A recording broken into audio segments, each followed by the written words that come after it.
a good summary? How would we define a good summary? When you go through paragraphs or sections of the reading and pull what the key main idea. One of the practices that I really emphasize in this training is summarizing. It's really a very basic thing that good readers do, and they do it because they can't remember everything. As they're learning new material, they really have to sift out what's really important, what am I going to remember. Why summarize? When you summarize something, you've organized your thinking, and then, I mean, it does transfer to writing, but it just means that all this stuff that you've just read, right. you put it in a nice package that you can go back to. Yes. For the writing, you have to summarize. You're going to have a reading passage, maybe two, and you're going to have to summarize what those authors wrote about, and then give your opinion. I don't think you can learn from text if you try to remember everything. So that's why if you write a summary of what you read, you sort of are helping yourself. Okay, these are the things I need to remember. When I teach summary and when I teach teachers how to teach summary, I like to start with a short text so that it's manageable, and I like to start with a think aloud. Down the line, we envision museum visits, art lessons, ballet. We would have been horrified if anyone. So what I'll do with a think aloud is I'm just reading the text out loud, and at certain points I'm stopping and I'm talking about why I would underline this part. What's tipping me off that this is an important part of the text to underline. Friends or experiences. Okay, here we go. I feel like we're getting to the central question here. In one of the most bitter scientific controversies of the 20th century, the battle over nature and nurture, a wealth of new research has begun to come up with answers. All right, so I think that I have found a part that's important, and I am going to underline this. What did you notice in my think aloud? What did I pay attention to? What was I looking for to underline? The central question. Central theme or question. And what did I leave out?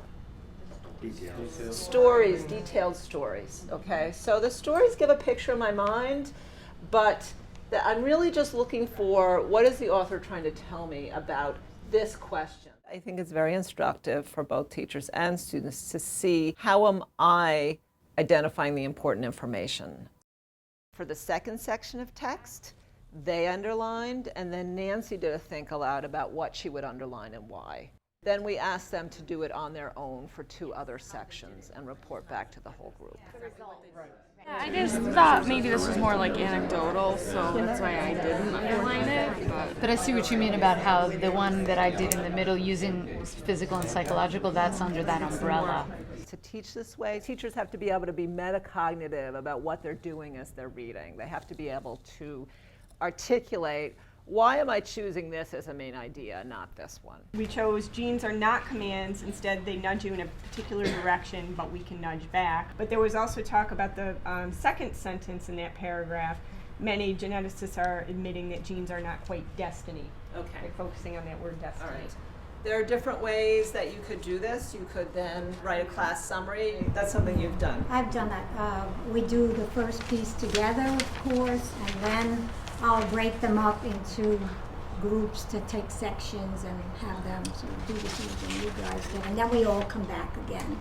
Nancy was co-presenter for me, and one reason that I'm really benefiting from her presence is that I've identified these strategies as important strategies to teach, but Nancy's really been trying them out in an adult ed classroom, so she really has been providing really good feedback about ways to tweak some of these practices. So now we're going to work a little bit on paraphrasing. The third part of our lesson was really focused on paraphrasing. Paraphrasing is a strategy that all of us proficient learners use to check in with ourselves that we understand the material we just read. So there's two reasons to teach paraphrasing. One is I work with a colleague who's learning science, and it's kind of really a struggle. She's not a science person. And she said, you know, I know that I don't understand it unless I can explain it to my mother. And then, as Tyler said, they're going to really need it for the writing part of the test, because usually when we write from sources, we quote the author, and then we say, here's what the author said. We really want to help students understand that when you paraphrase, you are saying what the author said. You're not saying what you think about what the author said. So we did a little exercise where we looked at 3 different paraphrases of one quote, and I asked the teachers to identify what's the best paraphrase of this quote. And then we chose a quote, and then we modeled how we would paraphrase that. So there's the quote. So help me make a good paraphrase. What should we type in there?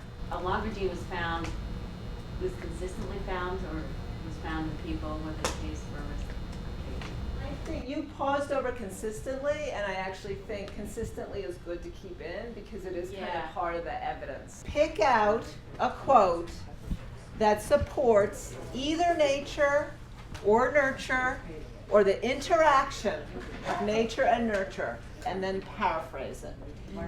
Okay, I like that. But you're right, they're just shorter and more concise. One of the things that was really interesting about that part was seeing how many variations there can be with putting things into your own words, that it can mean the same thing, but it's not exactly the same when you paraphrase as the person next to you. We start off with saying, in humans exclusively or only, genes influence in a certain direction. While genes influence our traits, humans have the unique ability to impact our own destiny. Very inspirational.